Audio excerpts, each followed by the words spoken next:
Yo pensaría el día de hoy, si Jesús nos preguntara, o si nos encontráramos a Jesús hoy en la mañana, físicamente de frente, y que Él nos pudiera decir, ¿cómo estás? ¿Qué le dirías? ¿Bien?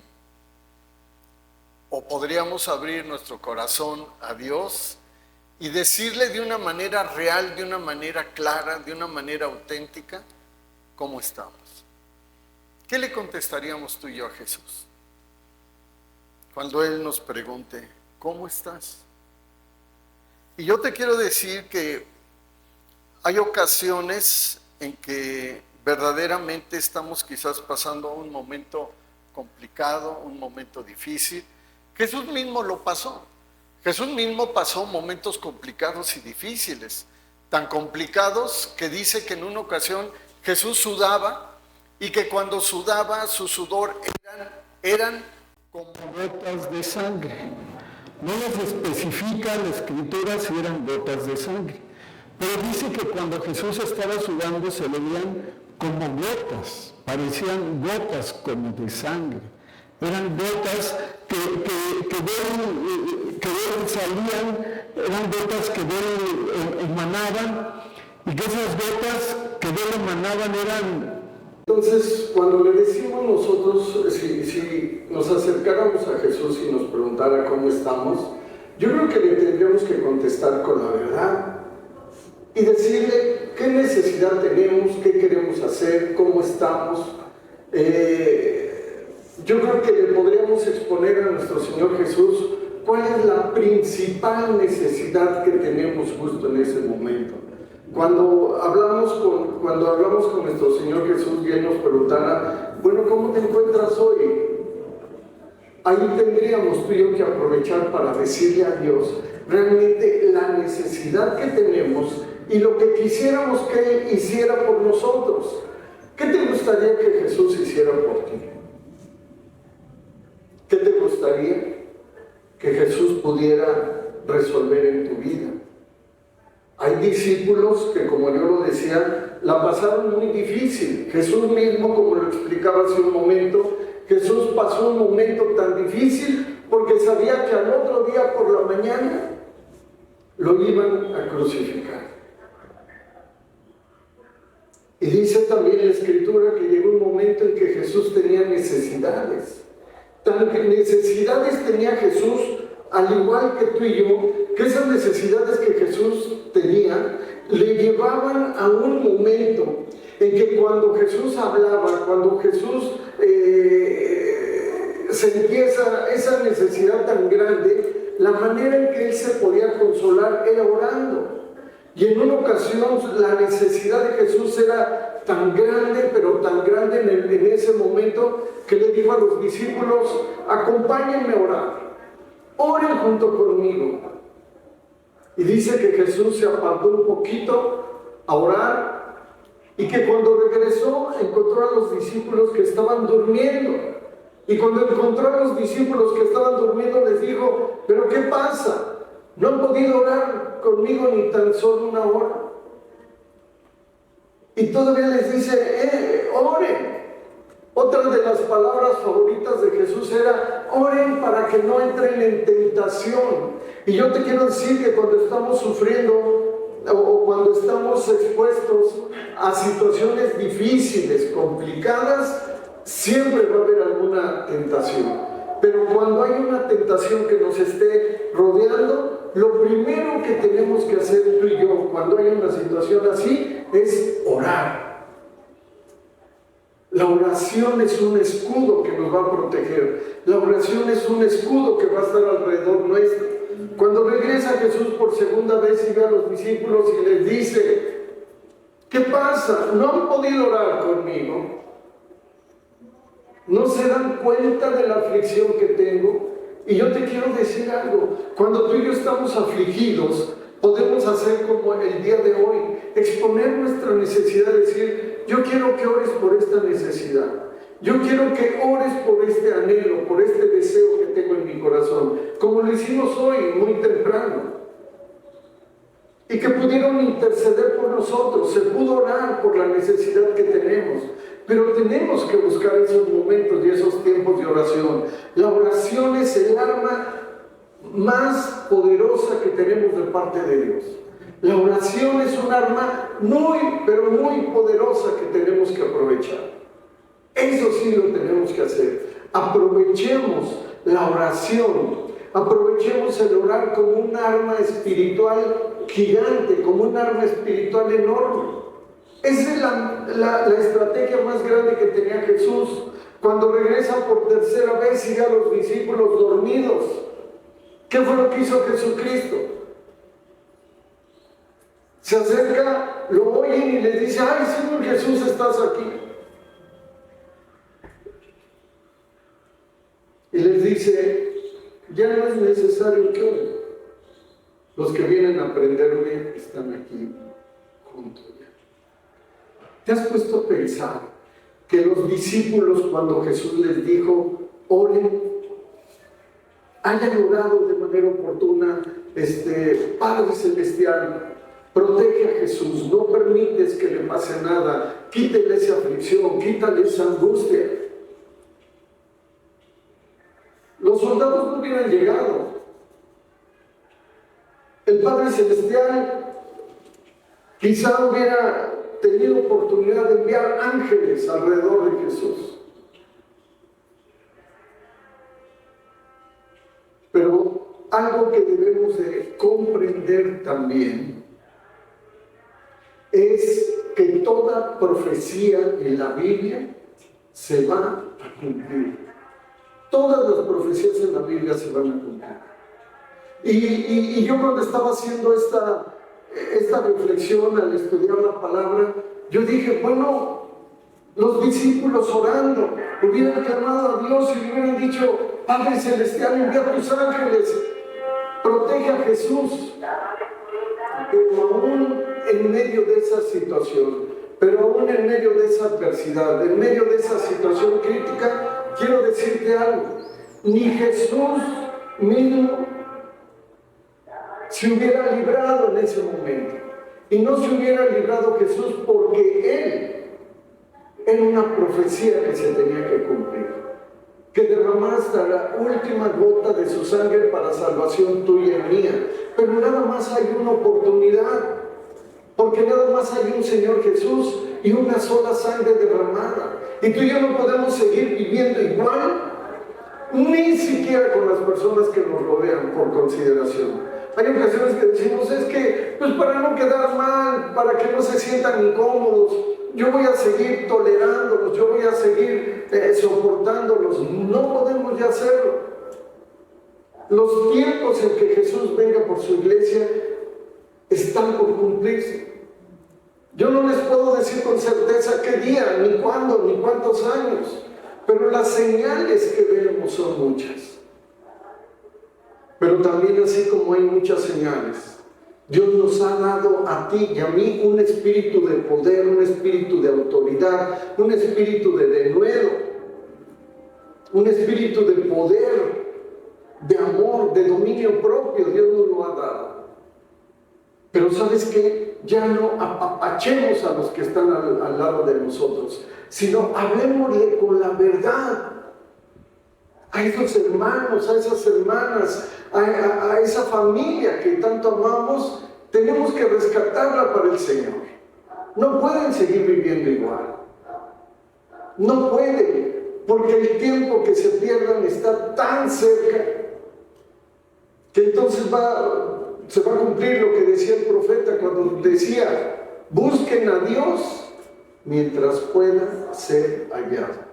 Porque ya va a llegar el momento en que Jesús no va a poder ser hallado. Va a llegar el momento en que a Jesús nadie lo va a encontrar, porque el tiempo se termina. La oración como un medio de alcance es lo más grandioso que tenemos. Y quiero decirles algo: la Escritura nos habla de situaciones muy semejantes. Miren, vamos a 2 de Corintios capítulo 4. 2 de Corintios capítulo 4.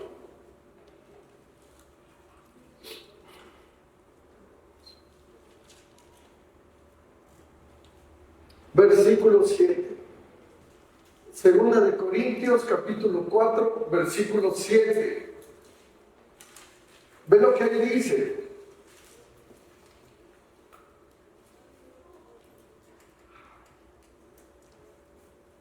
¿Ya lo tienes ahí? Segunda de Corintios, capítulo 4, versículo número 7. Dice, pero tenemos, ve lo que dice la Escritura, qué lindo está. Pero tenemos este tesoro en vasos de barro. ¿Qué tesoro tenemos en vasos de barro? Para que la excelencia del poder sea de Dios y no de nosotros. Segunda de Corintios 4, versículo 7. Entonces vean lo que dice ahí. Pero tenemos este tesoro en vasos de barro. ¿Cuál es el tesoro que tenemos en esos vasos de barro?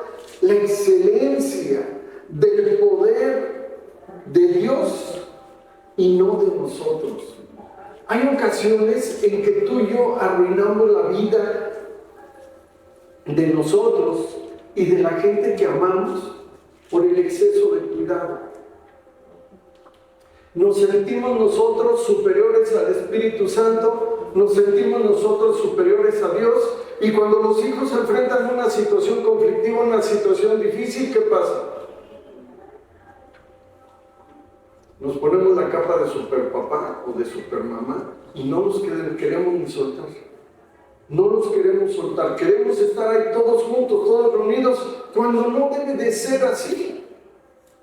Tenemos que enseñar a los hijos, tenemos que enseñar a las hijas a que aprendan a resolver situaciones. Porque cuando los hijos y las hijas empiezan a resolver situaciones, empiezan a volverse independientes y empiezan a tomar soluciones de bendición y de prosperidad. ¿Quieres que tus hijas no prosperen?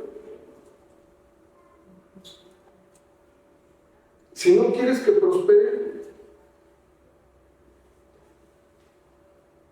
sobreprotégelos. Y vas a ver cómo los vas a desgastar en lugar de bendecir. Una cosa es enseñarles y otra sobreprotegerles, porque cuando tú y yo los sobreprotegemos, no permitimos que se desarrolle. Tengo este problema, yo te acompaño, vamos. Tengo una situación difícil, vamos. Yo tengo que estar contigo ahí. Y uno dice, ¿será?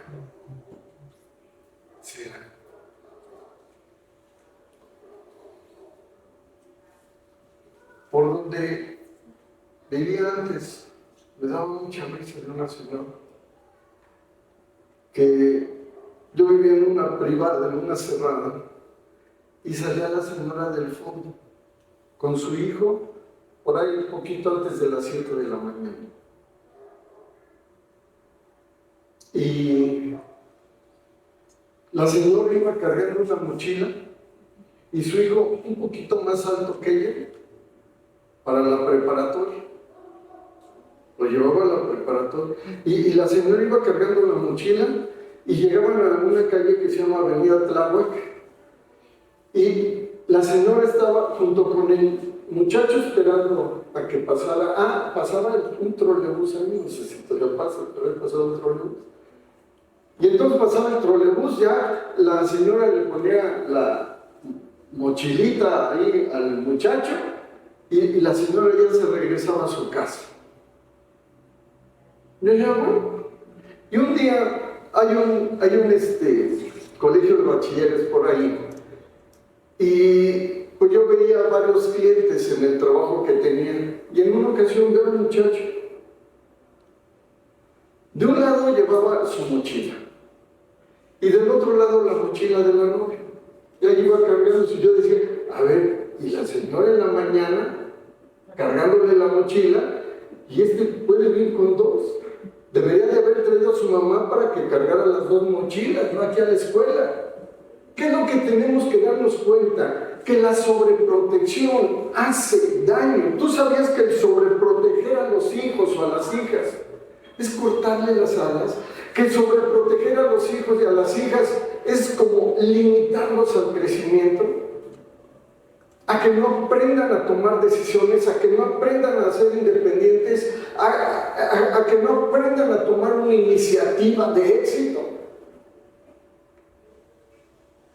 Imagínate que lleguen a pedir trabajo y que el jefe les diga, bueno, ¿sabes qué? Qué bueno que viniste a pedir trabajo, qué bueno que estás aquí. Tu horario va a ser de las 9 de la mañana a las 6 de la tarde. A ver, déjame preguntarle a mi mamá a ver si...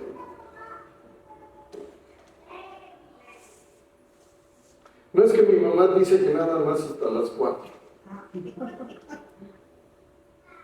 ¿Qué va a hacer ese jefe? Le va a decir, no, pues muchas felicidades, síguete con tu mamá estudiando. Entonces, ¿qué es lo que tenemos que hacer?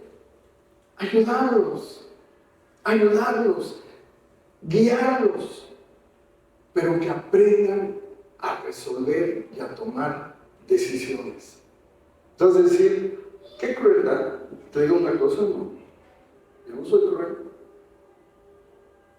Yo tengo hijos desde muy chiquitos hasta muy adultos y yo me doy cuenta que mientras tú les das herramientas para resolver su vida, van a tener éxito.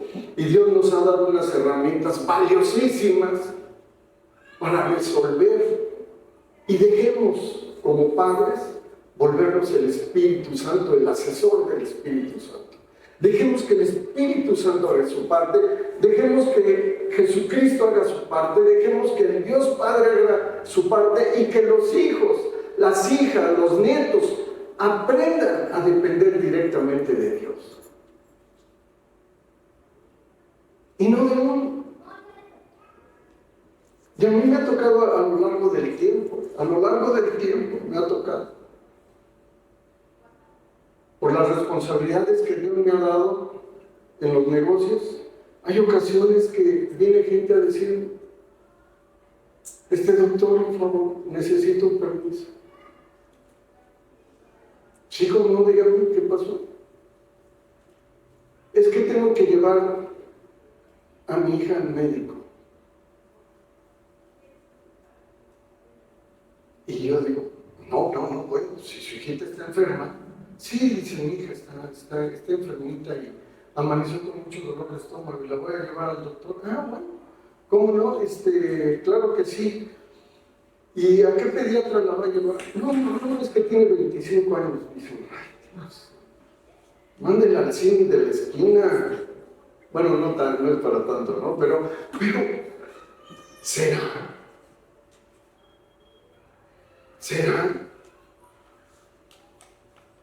Te digo algo, cuando tú y yo confiamos en Dios, Él lo resuelve. Pero debemos de aprender a tener confianza y seguridad que Dios está con ellos. Y que lo que hemos sembrado en nuestros hijos va a dar éxito, va a dar bendición. Hay ocasiones en que podemos regresar y decir, no, yo ya no quiero ir a ese trabajo. Porque me ponen a cargar y me duele la cintura. ¿Y qué es lo que decimos? Ay, no, esposito. No, esposita, tú ya no vayas a ese trabajo. Ya mejor búscate otro. Donde cargas nada más foamy y eso nada más 3 hojitas para que no te pesen tanto. Te digo una cosa, ¿cómo vamos a tener éxito? Mi papá nos decía algo en broma cuando éramos chicos. Nos decía, un día van a trabajar y se van a dar cuenta que el trabajo es tan feo que hasta pagan por hacerlo.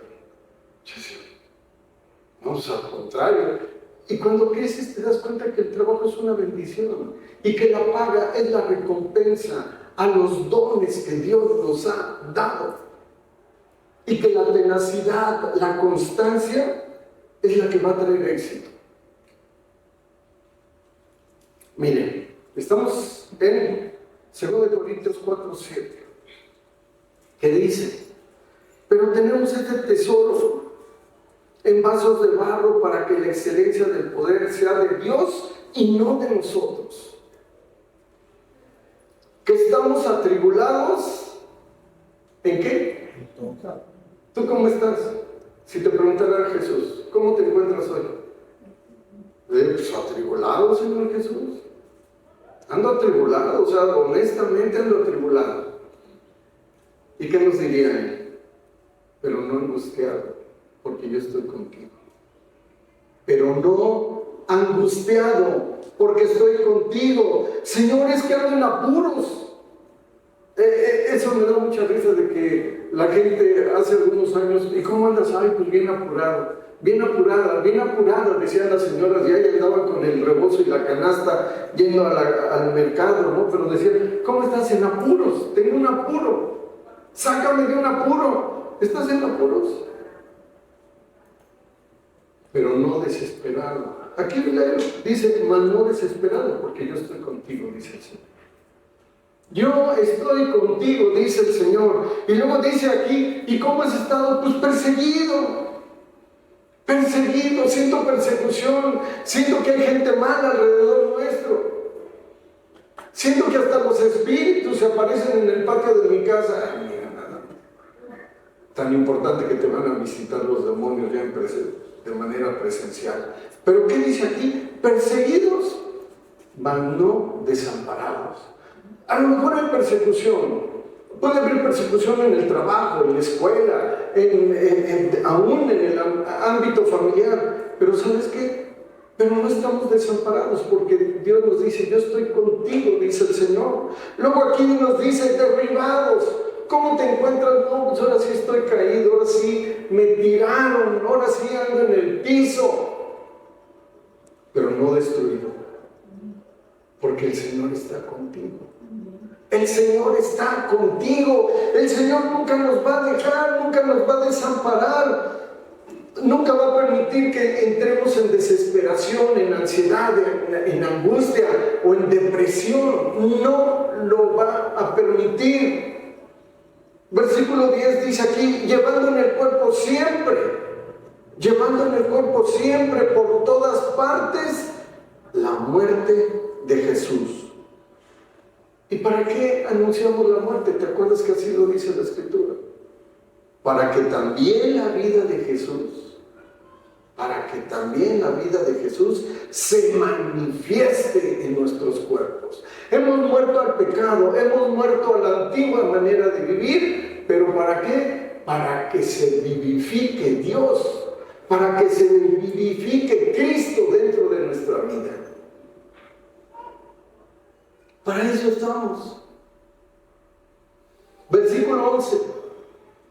Porque nosotros que vivimos siempre estamos entregados a muerte por causa de Jesús. Muertos al pecado, muertos a esa antigua manera de vivir. ¿Será fácil vivir en el pecado?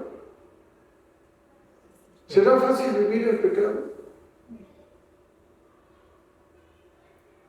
Como decía en una ocasión un predicador, que le preguntaban, ¿qué se necesita para ir a Dios?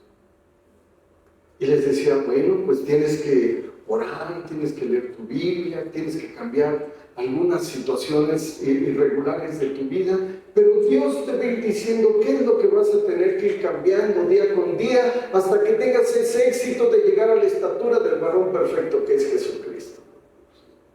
Dice, todo eso tengo que hacer, sí, todo eso lo tienes que ir haciendo paso a paso porque eres una persona valiente.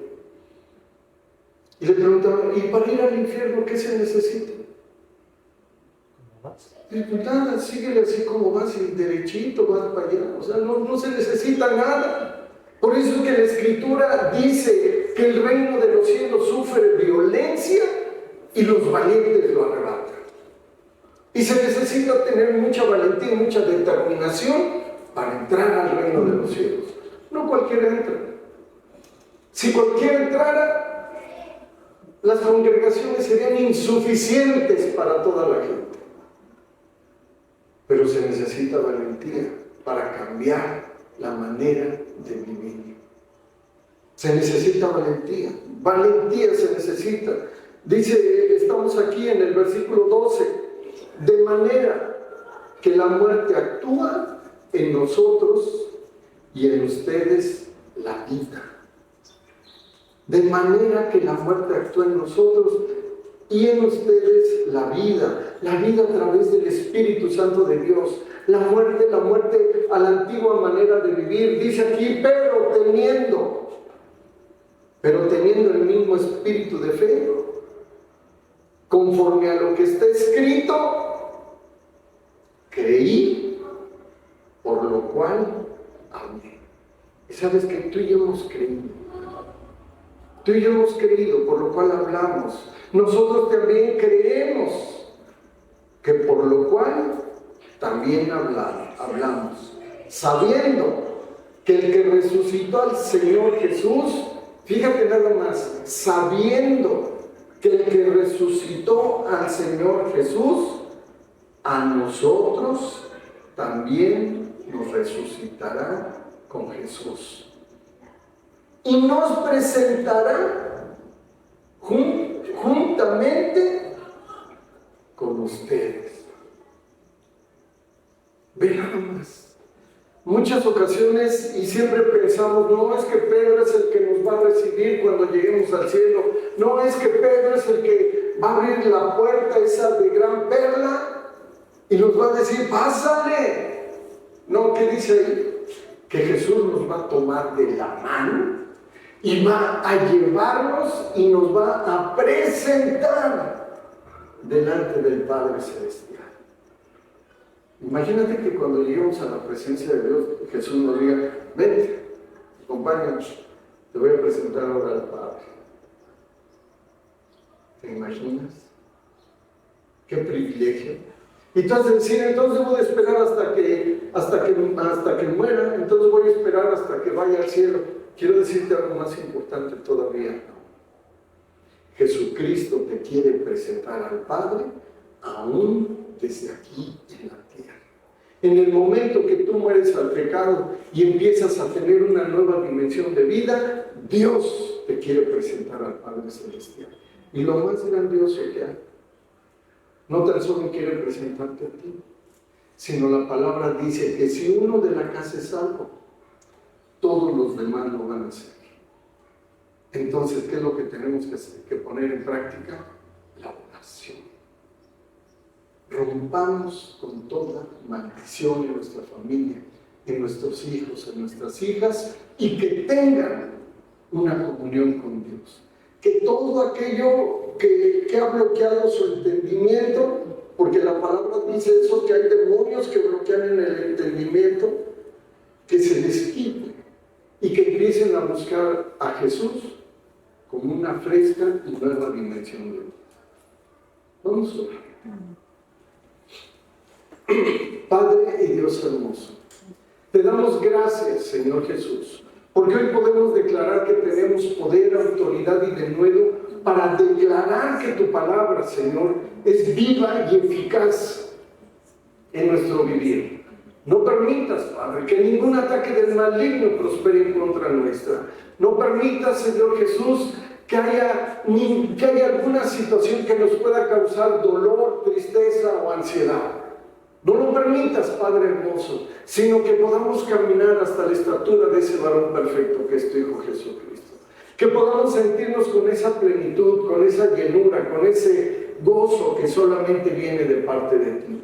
Señor Jesús, ayúdanos, te lo pedimos, a que la gente que está alrededor nuestro, nuestra familia principalmente, puedan venir con alegría y con gozo a alabarte y a bendecir tu nombre en medio de la congregación. Señor Jesús, que tú cada día nos puedas llevar hasta la estatura de ese varón perfecto que es tu Hijo Jesucristo, y que podamos ver y sentir con esa alegría y ese gozo que viene de ti, Señor Jesús, que esa promesa se cumpla. Que si uno de la casa es salvo, todos los demás lo van a hacer. Y hoy ponemos en tus manos preciosas a cada persona, Señor, de nuestra casa, para que tome tu mano, Señor Jesús, y aprenda a caminar contigo. En el nombre de tu Hijo amado Jesús, te damos gracias